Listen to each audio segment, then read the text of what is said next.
To know, I just went on the website. You said it wasn't ready yet. December 9th.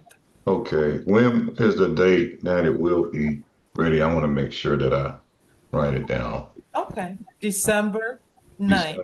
December, December 9th? Yes, sir. Okay. You know, okay. All righty. Thank you. Thank you so Yes. much. And what comes to your mind initially? How do you think you might engage with it initially? Me, there's a lot of things that I don't know. I'm from South Carolina. I'm from Ground Zero. So there's a lot of information that I just want to know about my family history. Of course, my Oh, family. Um, awesome. we So again, started, I I would guess. recommend that you go on YouTube, do a YouTube on South Carolina Black genealogy. There's a ton of videos. There are many people in my, you know, genealogy enthusiast circle who are into that state um, in terms of helping you find resources, helping you know what kinds of conversations to have with your existing family members to get you some information about your people that you need. Mhm. What this site will do for you is give you some examples. Again, that might be the place for someone like you to start. You might want to look at some of the South Carolina books. Again, Mhm. by state is one of the ways they're organized. And if nothing else, it'll give you a sense of the variety, but also you can see what kind of sources they use. But I think really what you get, see, I don't really like using the books for that kind of technical sense. I mean, they're such, they're spiritual artifacts. Spiritual artifacts. I like reading them just for the stories. Again, Mhm. just getting together with groups of people and reading them and discussing them. In terms of like technically, what sources do I go to and how do I do that? Yeah, let the people who are experts in those sources and in that research guide you on that. I wouldn't recommend that you go through the South Carolina books, for instance, and see, well, what sources are they using so that you can find out which ones you would want to use. I wouldn't necessarily recommend that. I just like reading the books as the stories we choose to tell. That's what they are. Yeah. Just think about them like Yeah. that. This is how we choose to tell it. This is how Mhm. we're framing it. This is how we're twanging Mhm. these stories. I want to hear that twang, see that twang, talk about that, enjoy that. Mhm. Yeah. Something to resonate towards, the heart.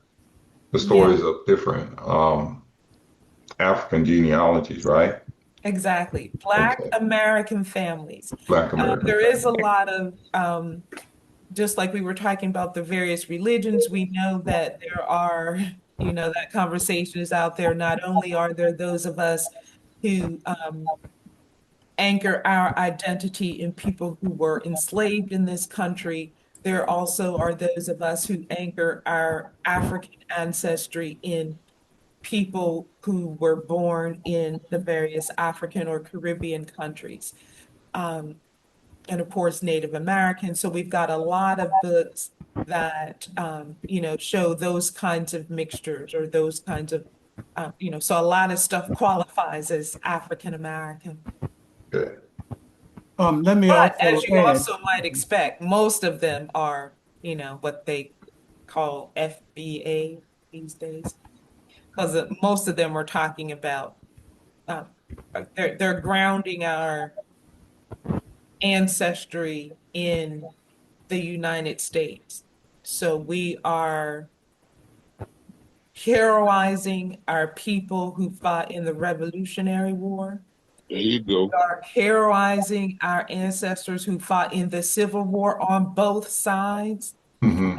That's a conversation we might have to have. There's actually, um, I think, almost a need for people to have their heart soothed. I say it like this sometimes. everybody wants their ancestor to be Nat Turner. It wasn't that way. So when you find it in you to honor your ancestor who stayed with their owner family, your ancestor who served his owner and the owner's son in the Confederate Army, you could say, yeah, I'm gonna write them off. I don't like what they did. Just know that generally speaking, that's not what these books do. Other people will write us off, but these are ways to find the beauty in your ancestors, no matter what someone else says about them.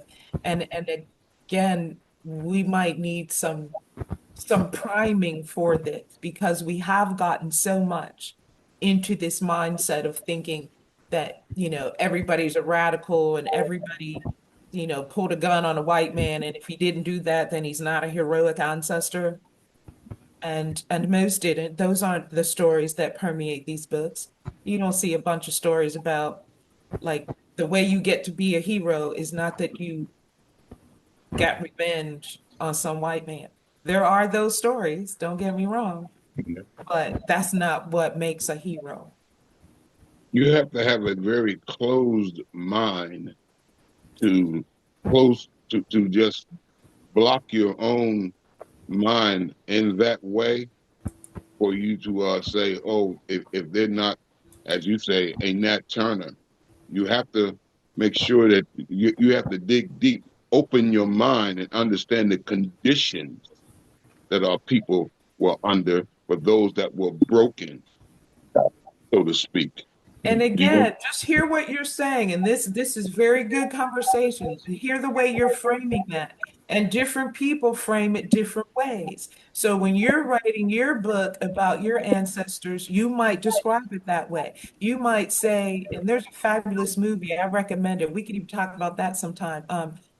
Gods and Generals. I love how Ralph Abernathy's daughter, Donsley, plays this role of a Black Southern woman who chooses, she and her husband choose to stay with their owner family and protect their home. And um, understanding that that's part of life is just so important. And yeah, if you need to have a primer or something to permit you to revel in that, that might indeed be in order because that again, it's part of our story. So if we need something first before we can make heroes of our ancestors, let's do that. Something well, first. my point, Doc, was you're going to find stories where you have family members that weren't what you would call heroes. You're going to find family members that were heroes. You're going to find both. What you have to remember on either way is their conditions that they were under.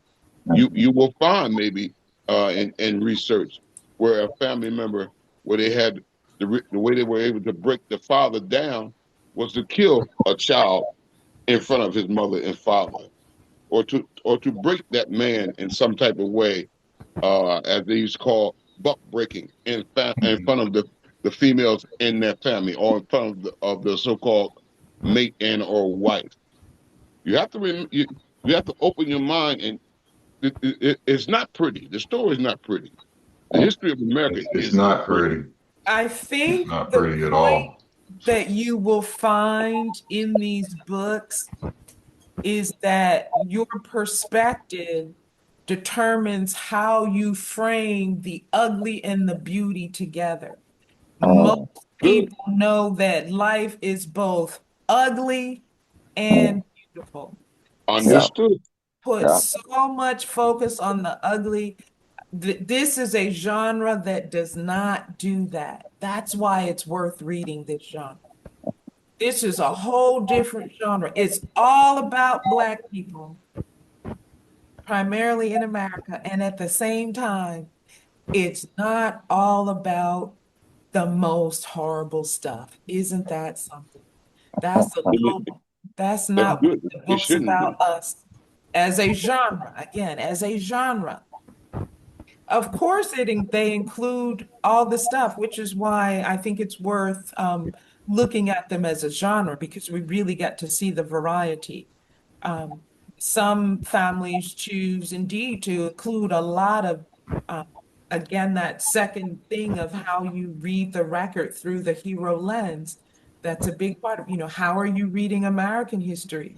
Are you looking at so again, let's take this example of American history of laws that say, um, a Black person can't be taught to read and write. So you write about this law and America sucks and da da da.